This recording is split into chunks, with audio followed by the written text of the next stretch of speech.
Babalik eh.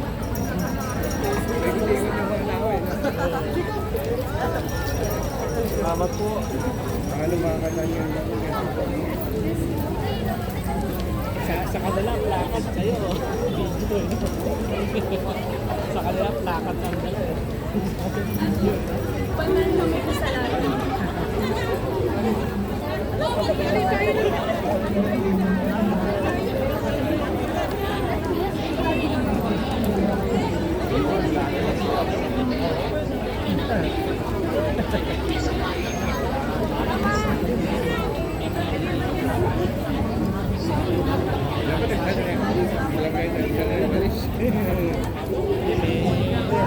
Ang bibigay kanina, isang tao, dalawang bag na plastic bag.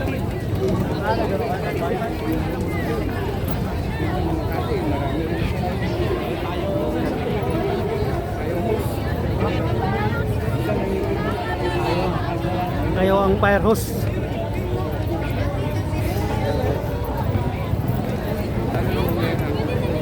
Oo.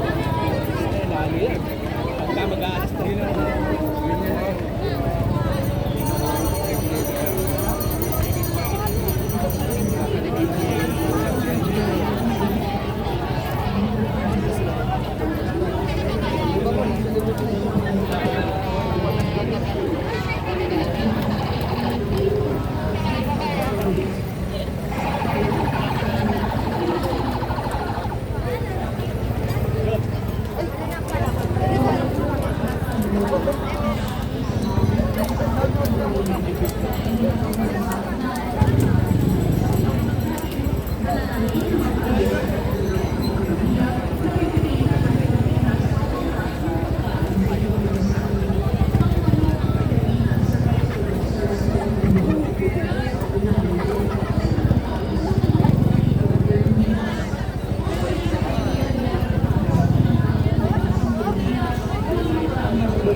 Global Hunger Index, pang-67 ang Pilipinas sa 127 bansa na nakakuha ng moderate score na 14.4%. Nakadagdag pa sa napakataas na posibilidad ng panganib sa mamamayan ng matitinding kalamidad ang mga man-made disaster dahil sa illegal logging na nagresulta sa pagkakalbo ng ating kagubatan.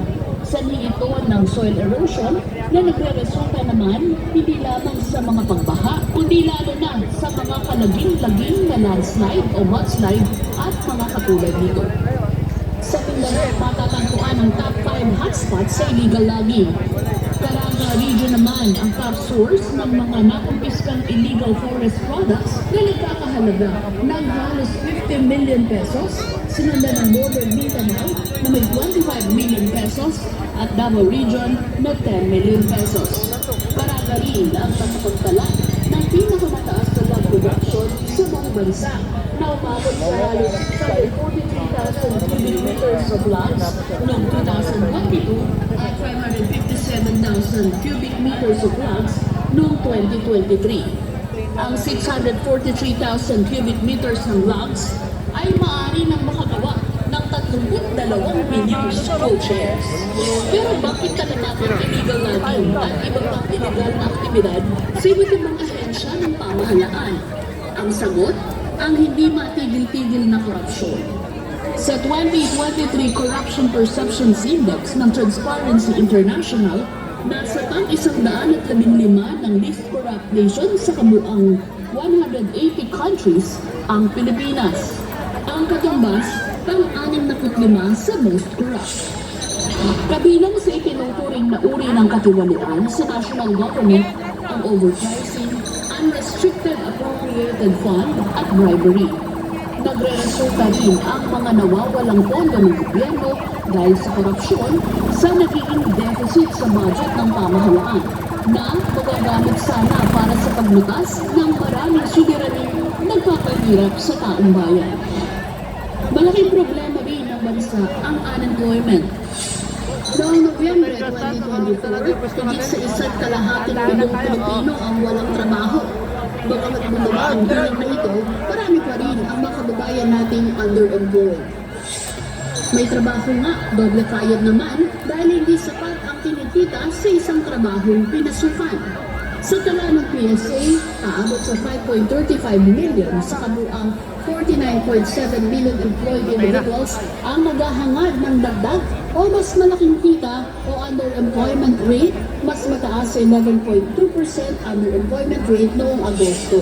Wala. Siyempre kasi maliit lang yung sweldo.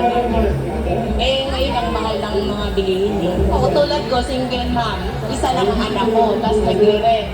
So, yung binabudget ko lang, na dapat tipid-tipid. Pagkakalista ko sa susunod na pasukan. Titingnan na lang po ma'am, di masabi eh. Iskolang na lang po. May magbibigay, matalino naman po yung bata. Hindi na ka nakapalaot. Yun po ma'am, may extra ako. Pero pag minsan, magle-labor ako. Pag hindi kami makapalaot, paano man makaikot konti kung maraming huli. Kung walang huli, wala rin. Wala kami naman ibebenta. Ito sa ibang kulang talaga. Kaso, sa estudyante pa lang araw-araw, bibili ka pa ng pang-araw-araw na baon. Manok, baon ng mga bata, hotdog. Yun na lang, pinamagasya talaga sa ating pamilya. Yun ang talaga magpapagpag sa biling. Sobrang napakataas na.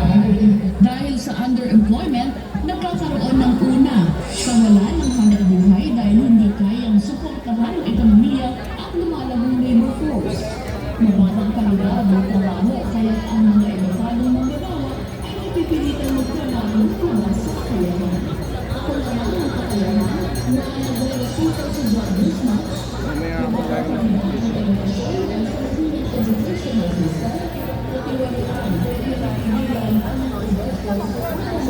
Ano pala yung mga portalik?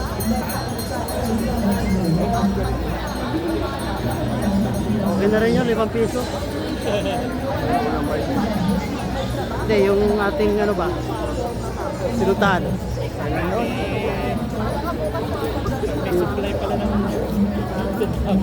Kaya niloko. Kaya nga niloko ko siya. Nagbabayad ka ba ng tax ko ya? Wala kayo kikitain niya doon. Oo. Sa Painting tao. 300,000 ka lang na tao dyan sa isang araw sa 5 piso. Mamaya pipila. Hanggang hapon yan, mababa yung 100,000 na pumunta doon. Sa pondo na nagre-resulta sa kakulangan ng resources gaya ng classroom, textbooks, mga kasanayan, at kwalifikasyon habang ang ilan ay nawalan na ng gana Pagod na yung mga kapatid. Hapon na. overcrowded classrooms na resulta ng Pahinga lang kayo muna, pahinga lang muna kayo dyan.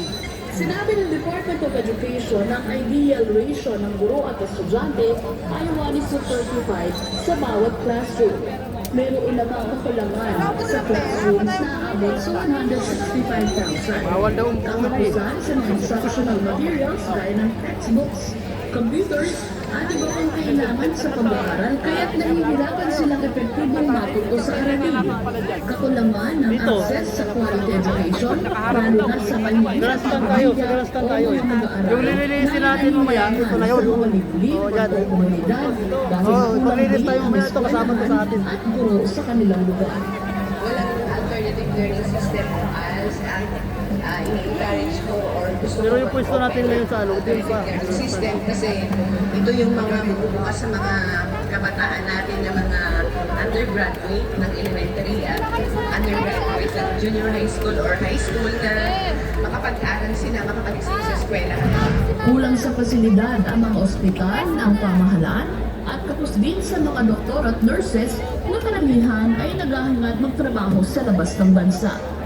Ang universal healthcare na pangako ng gobyerno hindi makararating sa mga lalawigan, lalo na sa mga liblib na lugar. Problema rin ng mga kababayan ang kakulangan ng infrastruktura. Ang mga proyektong tinarget matapos ng Department of Public Works and Highways hindi natapos sa takdang oras. Maging sa aspeto ng transportasyon na umuubos sa oras ng mga manggagawa sa biyahe dahil sa matinding traffic.